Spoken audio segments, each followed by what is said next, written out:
current method of organizational design is falling behind the needs of the modern day workplace. This is made all the more urgent because employees are on the move. It's time to get more analytical in your approach to retaining your high-performing employees so you can ride out this great resignation period. That's not enough, of course, as we come through the worst of the pandemic. Now is almost the moment to live what it means to be an aspirational employer brand so you can compete for new talent. This is Chris Bjorling from Fidello, where we have a passion for HR consulting and improving performance. We are joined today on the People and Performance podcast by Rupert Morrison, CEO at OrgView, a global HR and organizational planning company that believes the brightest business leaders need to, quote, design for disruption and turn it into a competitive advantage, end quote. Most organizations invest 90 to 100% of HR resources in operations and only 10% in data planning. Rupert believes the current mindset in many boardrooms needs to change if organizations want to be forward-proof and prosperous. The pandemic has shown us that organizations can't stay still if they want to remain successful. Companies need to continuously adapt and evolve.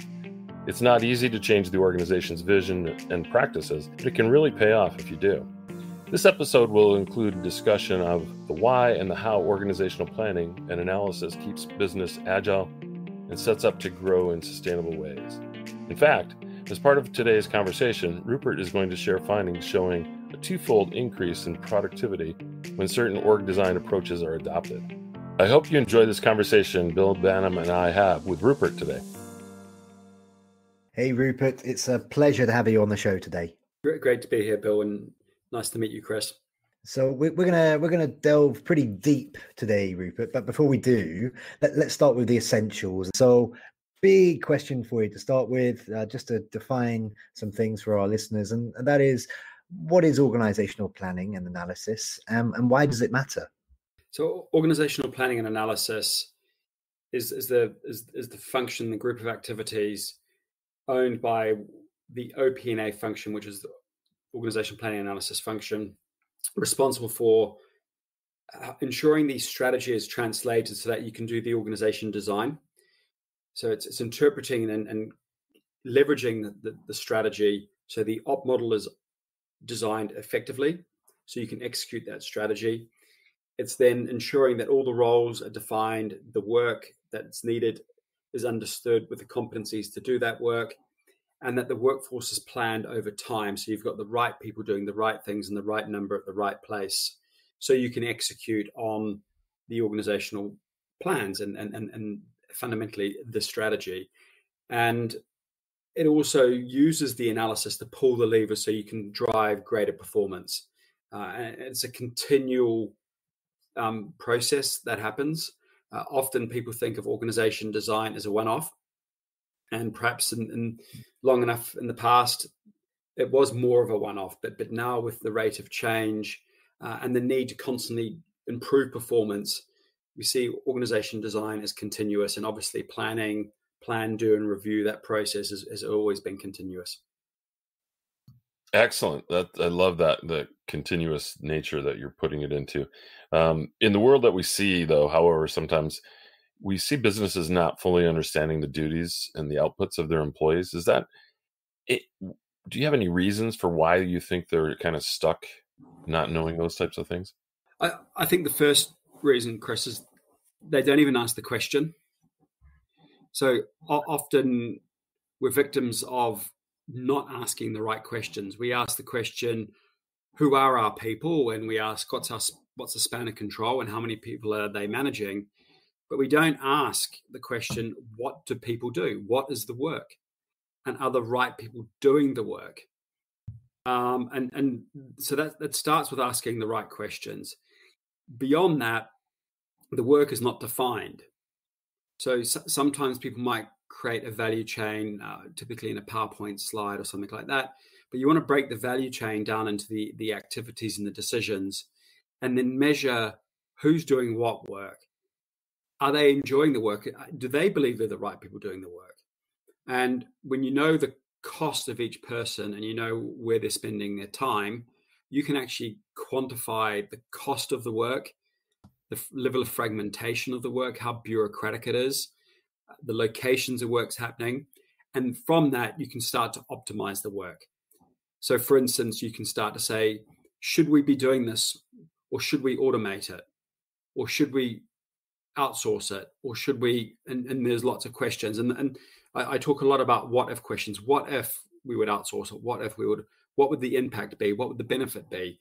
Not just the benefit to the organization, but also the benefit to the employees, because people don't like doing routine, boring, transactional work. They want to do work that has more impact. So understanding the work gives you a chance to define that, and a chance to actually automate or move that work to the more appropriate place. Excellent. Yeah. Yeah, that's excellent. I love that concept of asking the right questions.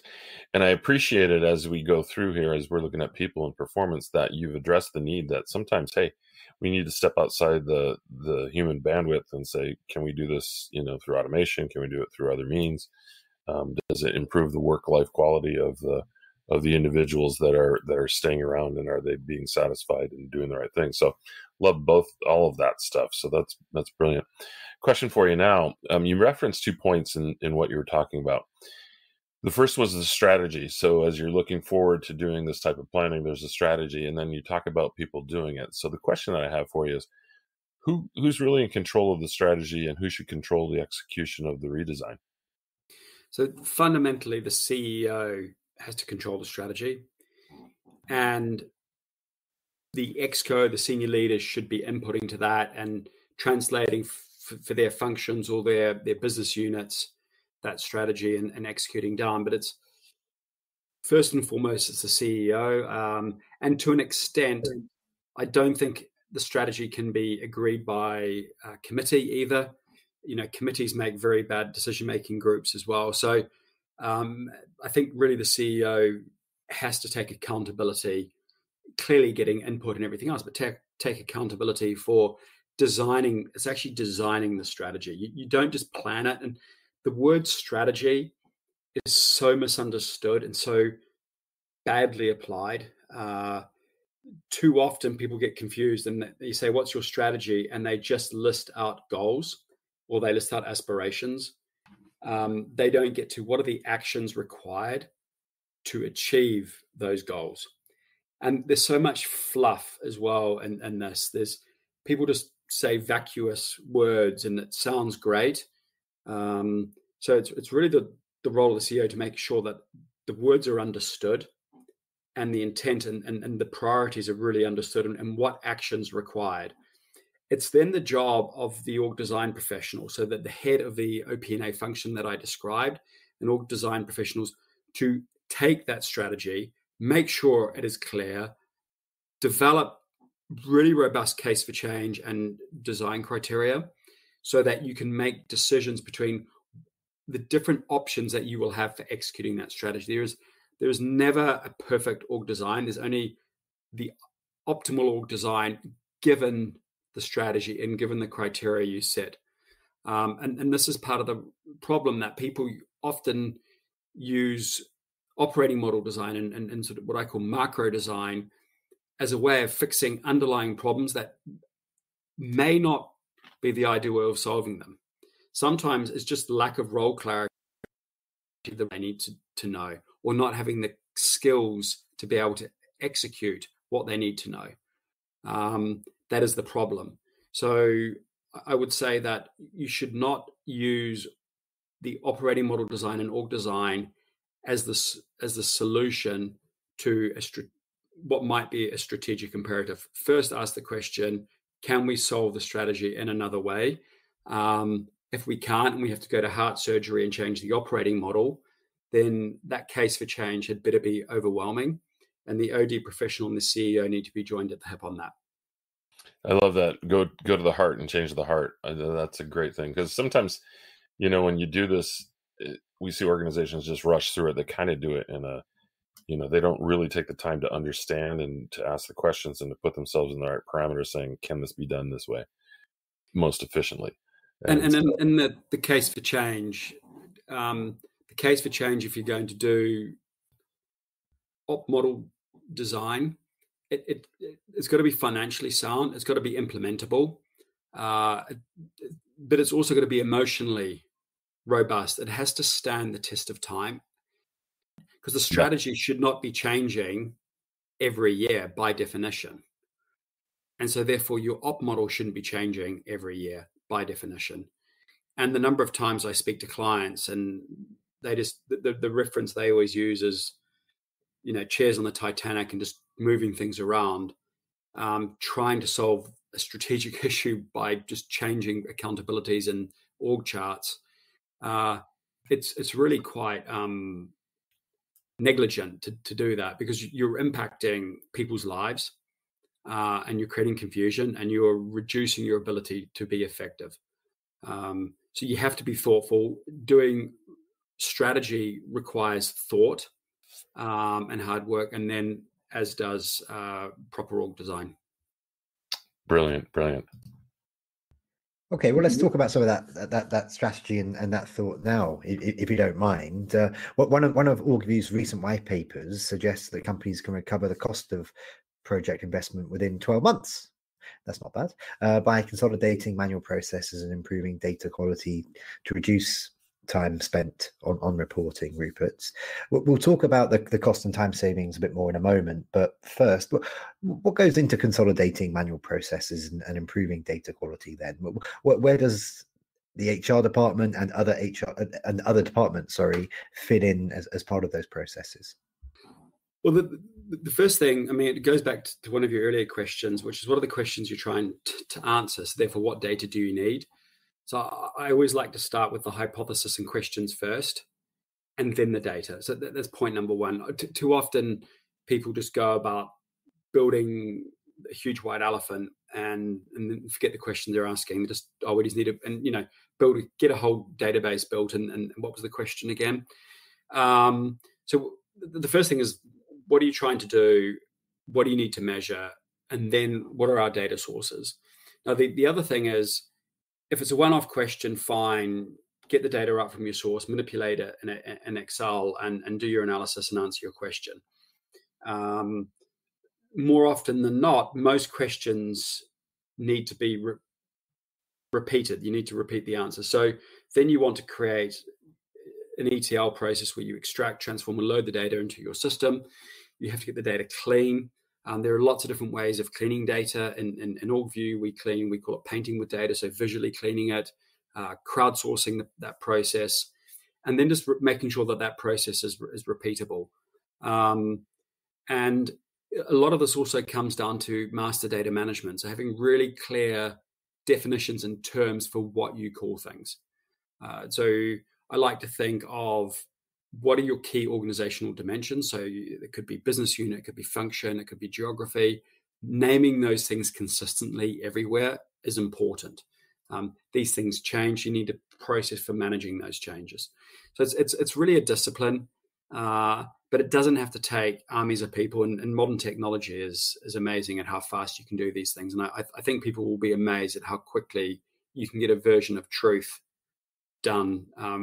Even when you might have, we've seen clients with up to 60 different source systems, and we've got the data fixed and clean in weeks, literally in weeks.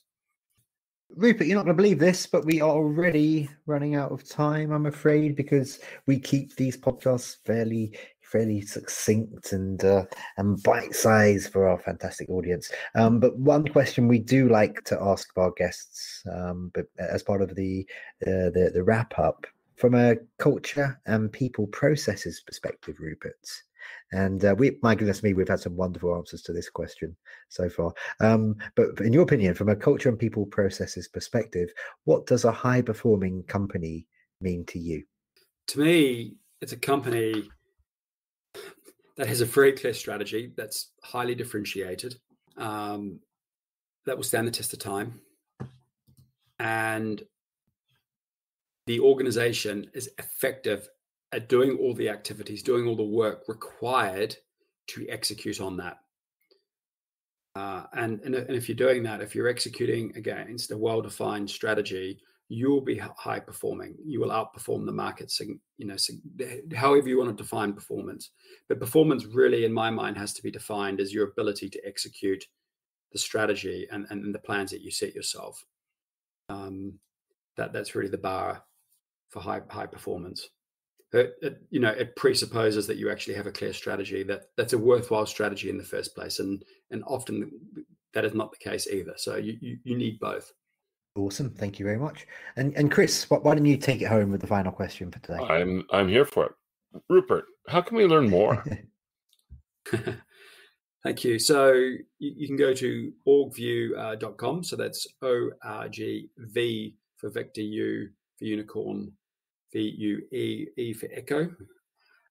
You can find me on LinkedIn, Rupert Morrison.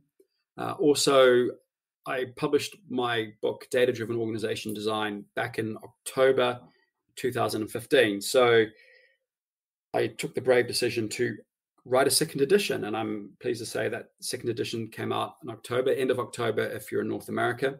So you can read more. It's now very up to date. And again, that's Data Driven Organization Design, which you can find on Amazon, or go to Kogan page and find it there. So lots of ways to learn more, and hopefully people enjoy the edition. It's a labor of love, like a lot of things. Wonderful. Thank you so much. This has been a pleasure today to catch up with you on a few thoughts and things. And I hope that everybody else does it like I'm going to do, which is go out and get the book and enjoy learning more about what we're talking about in organizational design and making your organizations more profitable and productive over time. Total pleasure. Really enjoyed it. Thank you.